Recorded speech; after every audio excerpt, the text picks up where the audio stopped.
Assalamualaikum warahmatullahi wabarakatuh. Alhamdulillah kita telah memasuki hari ke-44 dalam program kita 10 menit mengaji tafsir Jalalain.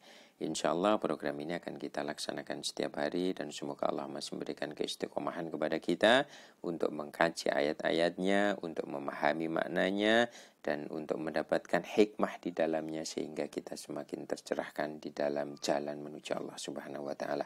Amin amin ya rabbal alamin. Untuk memulai kajian kita pada kesempatan kali ini, mari kita bersama-sama membaca basmalah. Bismillahirrahmanirrahim. Hari ini kita akan melanjutkan kajian terhadap ayat ke-77 dari surat Al-Baqarah. Bismillahirrahmanirrahim. Qala ngendika berfirman sinten Allah Ta'ala. Awala ya'lamuna, anoto lan ora mengetahui sapa Yahudi. Al-istifhamu tai istifham litakriri iku kanggo netepake. Wal wawu utawi wawu dalam wa al-istifham itu a hamzah ini. Wal wawu lan utawi wawu ad-dahilu kang mlebu alaiha ing atase kalimat awala ya'lamun lil atfi iku kanggo ataf.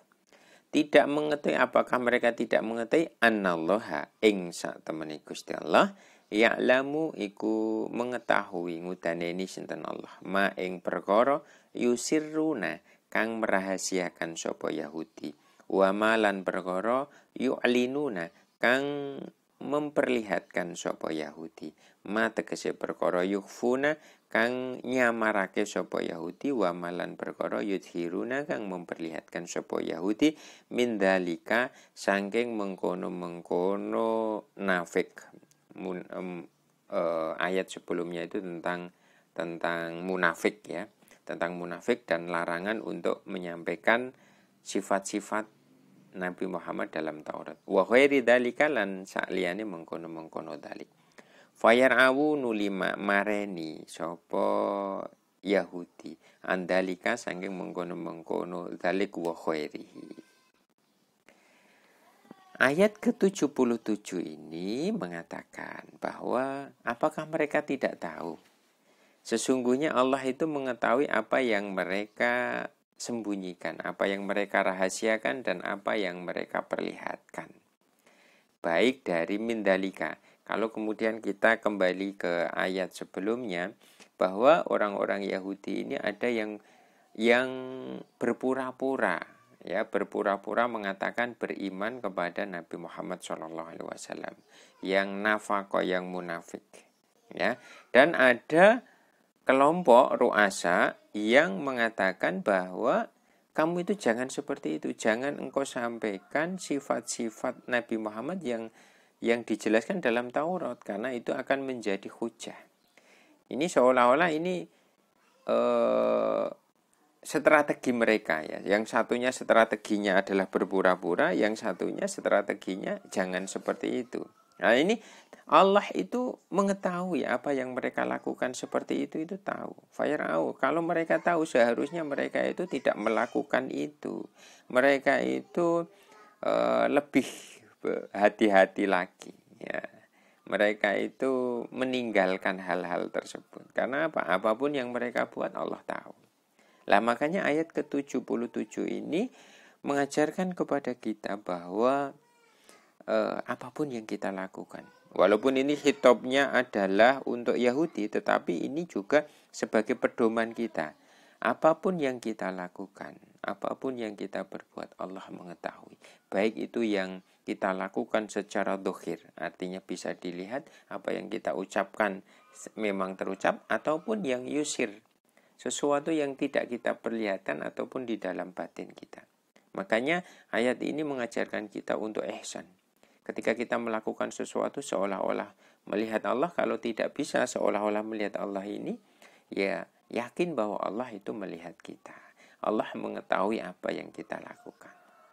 Maka dari itu, mari kita belajar ihsan melalui ayat ke-77 ini. Wa minhum lan iku setengah saking Yahudi, al Yahudi tegese wong Yahudi, ummiyuna utawi wong awam.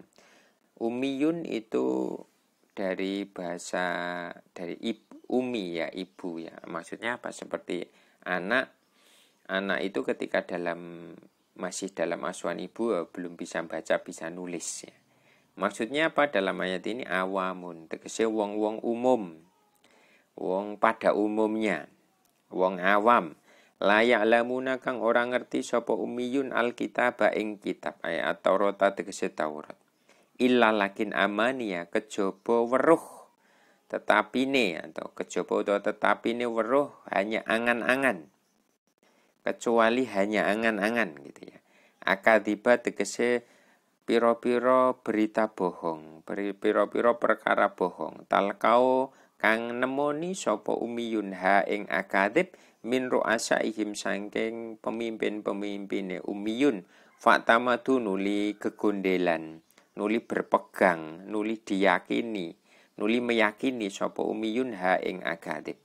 Wa in mahum lan ora ana utawi umiyun fi jahdina nubuwatin nabi ing dalem menentang ing dalem angas ya, angas atau menentang kenabian Nabi Muhammad wa khairihi lan liyane jahdi nubuwatin nabi mimma sanging perkara ya talqauna kang gawe goroh sapa Yahudi ing ma illa yadununa kejaba iku nyono hanya persangkaan, hanya menyangka sapa umiyun zonan kelawan persangkaan wala ilma lan ora ana ilmu iku mujud lahum kedue umiyun.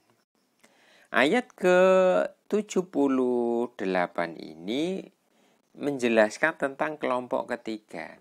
Kalau kelompok pertama yang pada ayat 76 ya, 75 76 ini mengatakan bahwa 76 ini mengatakan ada orang-orang munafik ya, dia tahu ayat tentang bahwa di dalam Taurat itu ada menyebutkan sifat Nabi Muhammad. Yang kedua adalah ru'asa, yaitu intelektual mereka. Nah, ini ada di golongan Yahudi itu juga yang awam, yang ummiyun ya, layak lamun alkitab. Mereka tidak paham isi kitab. Ya, kecuali ummiyun ini bisa jadi memang tidak bisa membaca, tetapi dalam beberapa tafsir mengatakan ya ini dia bisa membaca tapi tidak mengetahui makna kitab tersebut.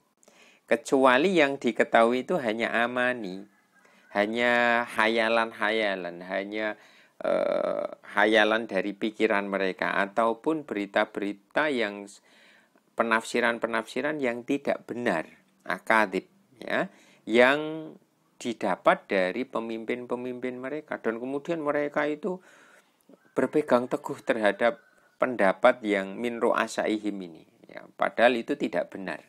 Wa in mahum fi jahdin nabi wa ghairihi mimma yahtal kaunahu ilayadunun. Dan mereka itu hanyalah berprasangka. Artinya apa? Tidak punya ilmu tentang pemahaman terhadap Taurat ini.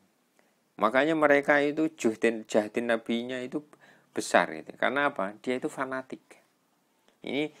Ini ayat ini adalah menyindir orang-orang yang fanatik ya. Orang-orang yang fanatik seolah-olah mereka itu benar, tetapi sebenarnya mereka tidak tahu kitab. Tidak tahu isi kitab. Nah, ayat 78 ini juga memberikan pituah kepada kita, memberikan mauidhah kepada kita. Kita tidak boleh menjadi orang yang fanatik. Kita tidak boleh hanya sekedar apa kata orang. Makanya mengkaji tafsir ini bagian dari semoga kita tidak menjadi orang-orang yang ummiyun layak lamun alkitab aman illa amaniya ya. Jadi kita tahu sumbernya, tidak hanya kata orang. Oh, ternyata dalam penafsiran, walaupun penafsiran itu luas, paling tidak salah satu penafsiran ya yang diungkapkan oleh Jalaluddin Al-Mahalli dan Jalaluddin As-Suyuti ini merupakan salah satu penafsiran yang bisa kita jadikan sebagai pedoman ya. Dan sehingga kita tidak hanya sekedar umi ya, tidak sekedar amani, mengetahui yang amani, tetapi ya ada sesuatu yang ilmunya ya. Kalau ini tadi kan mereka mengetahui dan mereka tidak punya ilmunya. Nah, maka dari itu mari kita bersemangat, semakin bersemangat di dalam mengkaji tafsir ini sehingga kita tidak disindir sebagai umiyun la ya'lamunal kitab illa amaniya. Tetapi memang benar-benar kita pernah mengkajinya, punya ilmunya. Oh ya, menurut tafsir ini seperti ini. Jadi tidak hanya sekedar kata. Karena apa? Kata-kata orang bisa jadi tidak berdasarkan ilmu. Kalau kita menggunakan tafsir ini kan berarti kita menggunakan ilmu. Maka dari itu mari kita semakin bersemangat di dalam mengkaji tafsir ini. Salah satunya, dan juga mengkaji ilmu-ilmu lain agar kita tidak hanya sekedar mengetahui yang amani. Mungkin itu yang dapat kita bahas pada kesempatan kali ini. Wallahu alam bisawab. Insyaallah akan kita lanjutkan besok, kita kaji besok. Wallahul muwaffiq ila aqwamit thoriq. Wassalamualaikum warahmatullahi wabarakatuh.